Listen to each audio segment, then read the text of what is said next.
Hi everyone and welcome to a new Path of Exile video. I'm Koshido and today I want to talk a little bit about the new Atlas passive tree. I know you already watched many videos about this damn tree, so I will try to be as quick as possible. From now on, the map completion doesn't give us chances to draw more maps or higher tier maps. Instead, it gives us 1 point of this new Atlas passive. So we need to make sure with our first few nodes to have a way to self-sustain the maps. And that's why I'll be starting with the middle path here. I'm gonna get the map drop chance, and then I'm gonna rush to the commissioned officer to get more care commission.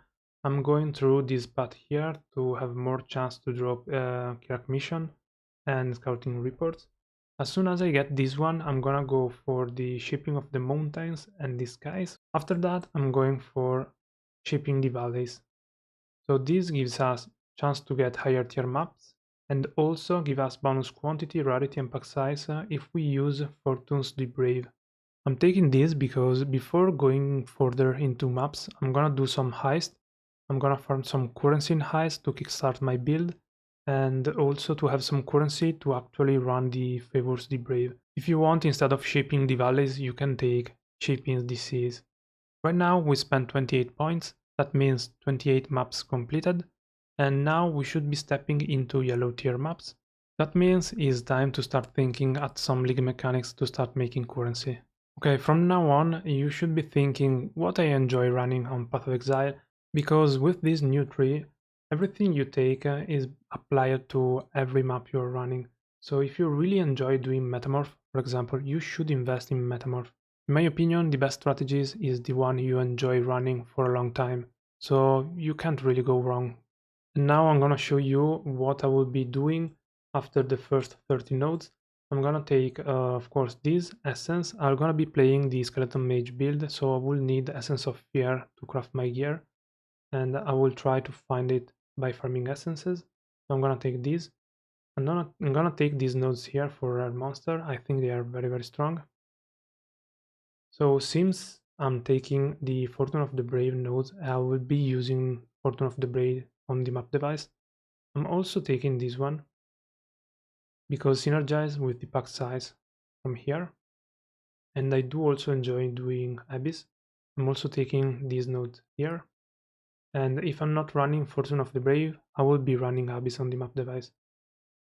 Then I'm gonna go up directly to take this essence here, and then I'm gonna fill the rest with this essence here and this here. At this point, I've spent around 62 points, and I should be approaching the red maps. And now I will probably be waiting a little bit. I'm gonna go further into the new quest line for the new bosses, and I want to see if I actually can farm the bosses right away, if they are profitable, and then I'm gonna decide if invest into a bossing tree or into a mapping tree. And remember, it's true now you can buy Orb of Unmaking from Kirak and is more common, but when you have to respect 30-40 points, it's gonna be expensive anyway. And that's why at this point I want to wait a little thing before investing into the tree to see how it is the new endgame. If I'm going for the bosses, the route is pretty simple. I will be going up here to take these nodes here. I'm gonna probably take the Conqueror nodes here to farm Exalted Orb, Conqueror Exalted. I'm gonna be taking this node here for the Watcher's Eye, this node here to get the Elder and Shaper Guardian maps. I'm gonna be taking this node here for Maven, and also this node here for the other boss. And that's really it. However, if I feel like I'm not ready for the end game, for farming the new bosses, I'm gonna be stalling a little bit, and I'm gonna be farming random maps, trying to go for completion and stuff like that. And what I think will be a very good way to farm currency passively while you are mapping is heist.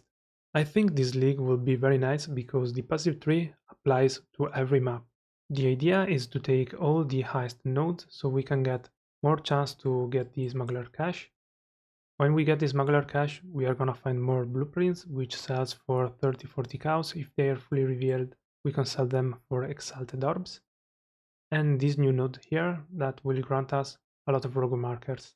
Keep in mind, in the past leagues, we are always finding 2-3 cows worth of stuff in every cache. And if you find good contracts, you can sell them for 8-10 cows. You can sell rogue marker in bulk for exalted orbs. And the blueprints, they can be worth a lot.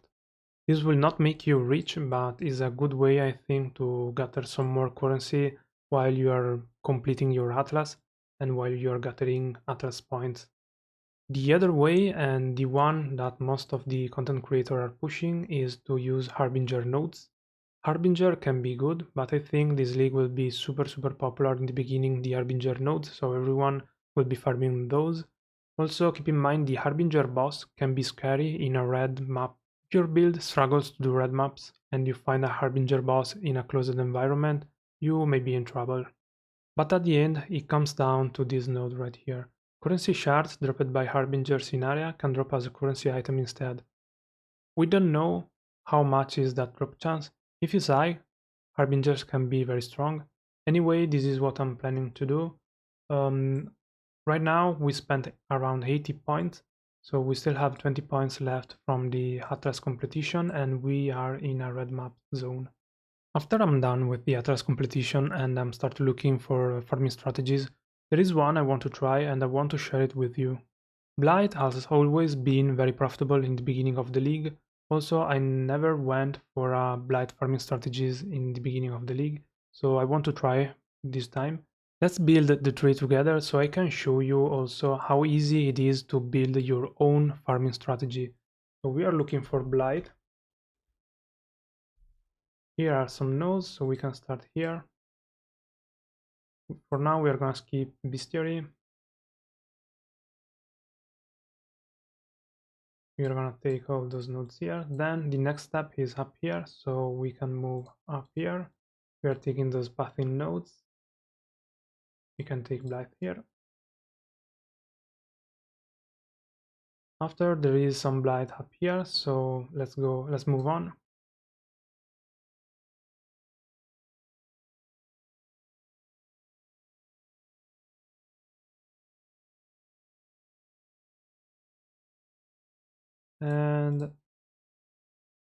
And we took every Blight node. So now let's pair it with something else. Since Blight is a league mechanic, we also have access to master missions to use, so we can run Blight and one master mission every map. We can take Einar because we already took bestiary nodes here and is very near to the Blight.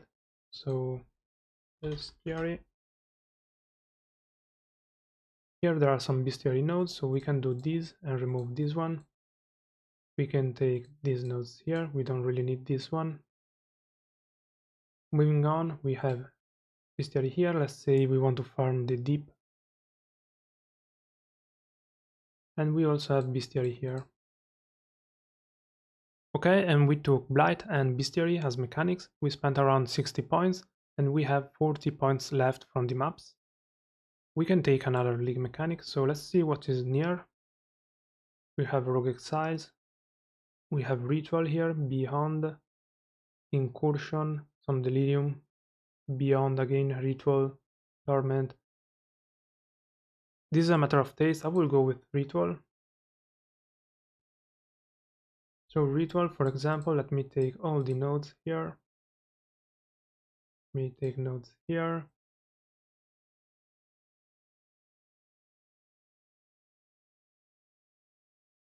And we also have Ritual Hub here. Okay, now we spent 73 points and we still have 27 points left from maps, so we can take something else eventually, something for map sustain, for example. Let's say we have unlocked some favorite maps. We can take this one to self-sustain ourselves. We can take some Kirak mission, it's up to you. But as you can see, we invested heavily into 3 league mechanics: Blight, Bestiary, and Ritual, and every map we can run Blight with a Scarab, Bestiary with the Master Mission, and a Ritual with the map device. And this is just an example on how you can build your own farming strategy. It's pretty easy this time with this tree. Let me show you another one I made earlier. Let's say you really enjoy farming metamorphs and essences.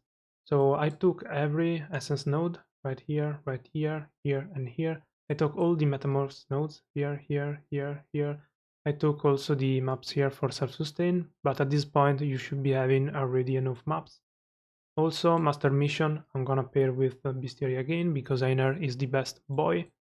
I also took the Scarabs nodes here to help us with self-sustain, and we can just run Metamorph with a Scarab, Einar Master Mission, and we have another farming strategy. Let me do another last example. Let's say you want to pick two league mechanics that are far apart from each other from the tree. This time I picked Expedition and Blight. They tend to be on the opposites. So right now I went for the most important nodes for Expedition, which is this one and this one. I took the middle path, so we can also farm some maps. Let's say we want to have some map sustain, so I took shaping the skies, shaping the mountains here. And then I went up here to get the Expedition. I went up down there to get the Blight nodes. I went in the middle here to get the Blight nodes. And then I also took this one for the favorite maps, which will help us with the self-sustain. I also went up here to take this expedition node. While here I went up here to take this blade node. We are skipping some nodes. You don't have to take everything from one league mechanic. We are skipping this, for example, and we are skipping this because we are forcing expedition and blight with scarabs. I took some nodes around, so for example I took the essence here for 3 nodes. An additional essence is very helpful. Also to improve this one I took some other essences node which were near, so in this way we are also farming essences. And here I took also this one. Let's say I'm a huge fan of delve and in the near future I want to do delve. In this way I can start farming some sulfite. In this example, we are using 93 points, so we still have a few points left from the maps. And eventually, you can also drop the essences. For example, if you want to add a master mission, you can drop the essences and take more Nico nodes here and here. You can eventually drop these, drop Nico, and take Bestiary here. You can take June here, which is near Expedition. You got the idea. Let me close the video by saying that with this new Atlas tree you can really personalize your farming strategy, and there is no way you are not going to make money if you focus on 1, 2, 3 league mechanics like I show you. I will be making a lot of farming strategies in this league because I want to test out the tree, his fully potential. I want to see if there is some strategy really broken compared to the others. If you want, you can see me trying those strategies live at twitch.tv/Koshido, and also I will be making video updates every time I find some meaningful information. Thank you very much for watching. Leave a like if you enjoyed the video, subscribe if you want more content like this, and remember, stay safe, exile.